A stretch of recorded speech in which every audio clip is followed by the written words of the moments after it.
You want to change the buttons on your PS4 controller? I get why. Maybe one's sticking, or you're just tired of that same boring layout. Swapping buttons can breathe new life into your gaming setup. Let's dive in.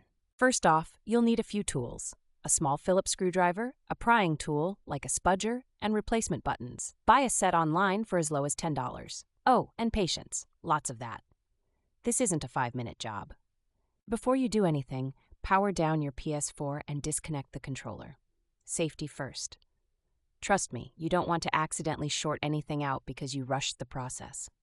Now flip the controller over. Looking at the back, you'll see screws in 4 corners. Carefully unscrew them.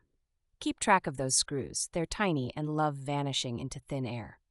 Use a small container or even tape to hold them in place. Now comes the tricky part: separating the 2 halves of the controller shell.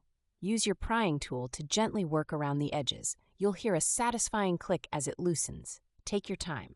Cracking the shell is a rookie mistake. Once open, you'll see the circuit board and delicate wires.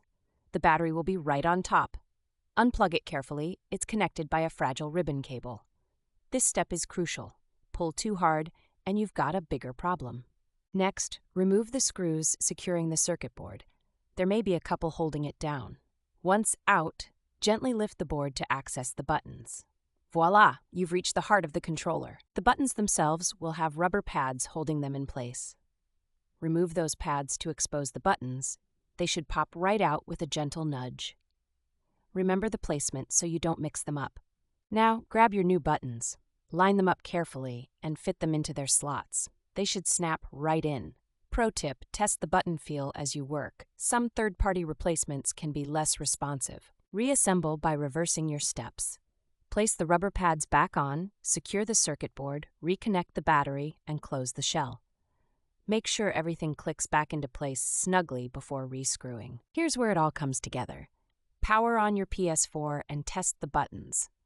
If something feels off, you may have misaligned a pad or button during assembly. Don't panic. Open it back up and tweak as needed. Changing buttons isn't just functional, it's personal. You can go with metallic colors, clear designs, or custom symbols. It's your controller. Make it yours. And hey, that $10 kit just saved you $60 on a whole new controller. So give it a shot. Whether you're fixing sticky controls or adding flair, it's worth it. Plus, there's something satisfying about holding a controller you customized yourself. DIY gaming for the win.